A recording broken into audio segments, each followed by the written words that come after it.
Hello, I'm Bruce. Hi, I'm Aditya. We are the Risky Scientists. This is our main episode for the week, and we're very, very excited to have a special guest, Professor Rob Sauer from the Royal Holloway College, University of London. Welcome, Rob. Thank you for being here.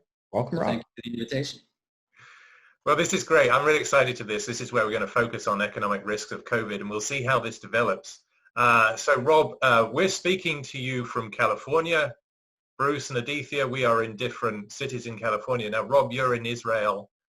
So we've got many time zones and many bandwidth nodes to accommodate here in this discussion.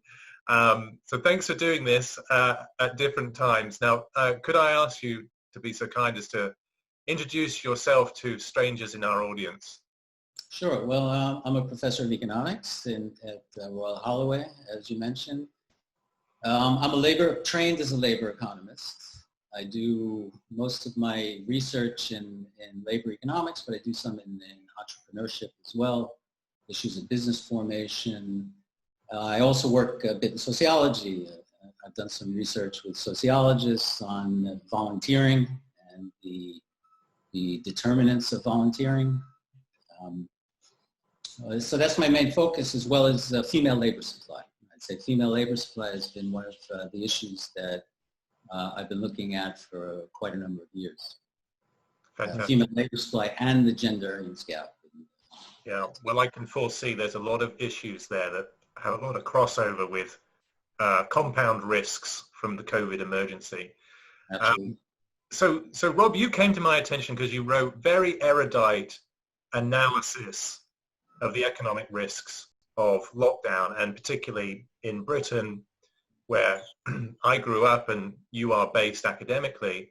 So can we focus first of all on the macroeconomic risks of lockdown? And I think if we can focus on the underattended ones. So some economic risks are obvious, like decreased economic activity.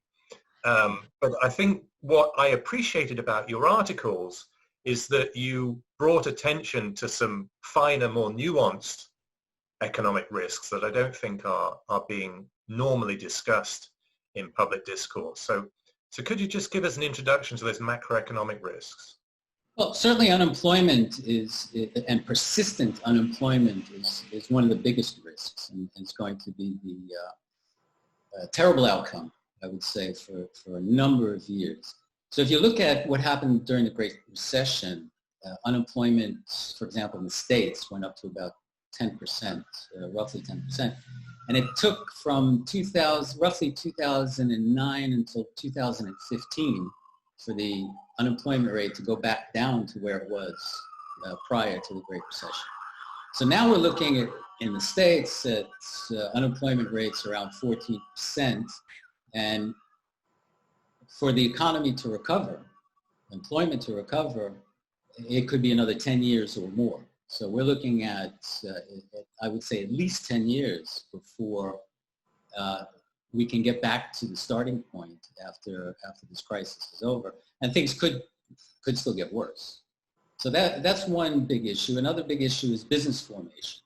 So focusing again on the United States, there's some estimates that say that business formation, startups, new businesses have decreased by a third.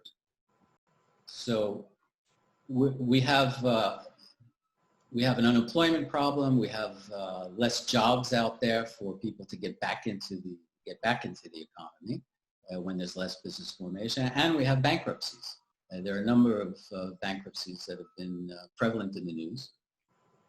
So the economic damage that derives from this lockdown in the U.S. and U.K. and elsewhere is going to be, unfortunately, quite persistent. And adding on top of that, the social distancing guidelines, which themselves aren't going to go away anytime soon. This implies that even when businesses reopen, they're going to be working at less than full capacity. And this will further perpetuate these terrible issues, the terrible outlook, I'd say, for the future. Yeah, that's good. Well, that's well said. So one thing I think about a lot are the economic distortions. I think that's implicit in what you're saying. So when you're talking about,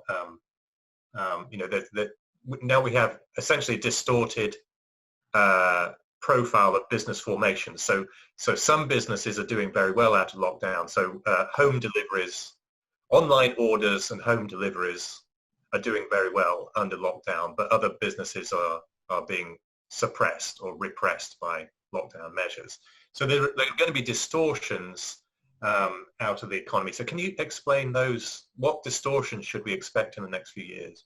Yeah, and that's interesting that we're seeing some businesses grow and do well. In a normal economy, you would have labor being reallocated from the businesses that are failing to the businesses that are growing. And an interesting issue here is that given the very generous unemployment benefits that people are receiving during this crisis, there's a question whether how quickly we'll get this reallocation, because some of the incentives may not be there for a smooth transition. And also, it's not clear how much is the growing part of the economy going to compensate for the damage that's done in the other sectors. Another issue is that the business loans, thinking more about the aid packages, not just the very generous unemployment insurance, but we have the aid packages in forms of some grants, some loans going to businesses to keep them alive. Now, there's a question whether or not some of those businesses should be kept alive.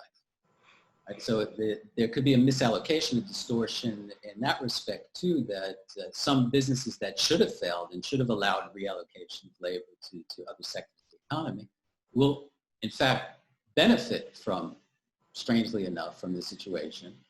And those extra loans or grants that they receive to keep in operation will cause a malinvestment as well, distortion in society and in the economy. It's very interesting. So I guess you're bringing up two issues here. One is timeline. So we're talking about the timeline of recovering. We've talked about timeline for various factors, and starting all the way from your 14-day incubation period of COVID to hospital stays, to a bunch of things on the episodes. And it seems like maybe in the grand scale, to put things in perspective, the recovery timeline we're talking about is perhaps one of the longer timelines, economically speaking. Absolutely, it's very, very long. It's unprecedented, in fact, because we do have unemployment rates that have gone beyond the Great Recession in 2007 to 2009, which are a bit lower than the Depression levels, but in between, and quite substantial. And it's going to take the economy quite a long time to recover. So I've tried to take, with my limited economic knowledge, I've tried to take a more optimistic approach. And so let me pose a question based on what you were saying in terms of distortion. Does it feel like there might be some innovation that's also being spurred? So things like online education, which I was a very lucky recipient of growing up my entire time, but I had time to go play outside. I mean, those are elements that maybe are being kickstarted. So how do you put that into the economic perspective that when there is a global crisis, some people do invent new things? No, I agree. I think that this could be a spur for innovation, for technological innovation. Whether or not online education is a good substitute for live education, that's a debate that it's arguable. Yeah. There are good arguments on both sides, but I don't think that's settled quite yet. Certainly seems like a case-by-case basis. Yeah. At this point. Yeah. So it's not clear as any kind of generalization. I think this may spur automation as well in restaurants. I would expect actually there's an analogy with the minimum wage. As you know, minimum wage goes up by quite a bit. You get a push for more automation because the labor costs are high, and this could happen as well as a consequence that you get that kind of automation now, as firms need to be more efficient because they're using less space. So with the social distancing guidelines, they might need to become more efficient and automate more. Mm-hmm. And also with the higher unemployment, with the unemployment insurance, wages might have to be pushed up to attract labor, Mm-hmm. Which might give an incentive for more automation. So there is somewhat of an analogy with the minimum wage here as well.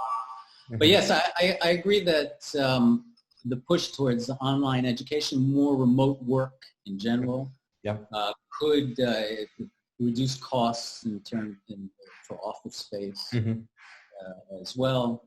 But is it productive? Is it was this a shock which would benefit the economy in terms of more remote work? It's not clear because companies may have been able to do that on their own before the COVID crisis, and yet many companies didn't choose to have more online education, more remote work. So yeah, I think that will become clear in the future. But I do agree. I admit there's a possibility that there could be in some areas some productivity gains in that direction. So Rob, can I follow up on the macroeconomics there? So I know you're an expert on labour supply, and I'm eager to get into the details of that. But you mentioned your prognosis, I think is the right word. Your forecast in risk management terms. Your forecast is the recovery is going to take at least 10 years. Now the public discourse is just getting into a discussion of what shape the recovery will be, right? So is it V-shaped or U-shaped, or and as an economist, I don't feel qualified to model. I think my guess it'll be L-shaped. I think will be actually it'll be flat for quite a while. For one of the reasons is that consumers will be afraid. The social distancing guidelines, together with fear, will not allow a quick recovery. You have restaurants that will be required to work at half capacity. Many other businesses will have to maintain the distance. So that's gonna slow things down and raise prices. So if prices go up, you're gonna have disincentive to consume, the law of demand, and also consumers are fearful. I believe. I think the trauma of now is going to last for a while. It's not going to be immediate that consumers are going to want to sit next to each other in the pub or be in a crowded store, in a crowded shopping mall. There's still a lot of fear out there, and I think people who are very fearful, who they don't want to take risks, they're not going to get out there into the regular economy as quickly as we might hope.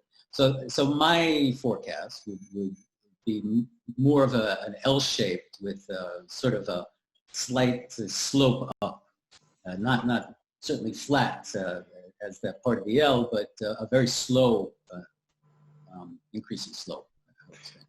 I appreciate you taking a position on this and not hedging your forecasts here, which is what we see too much in political economy.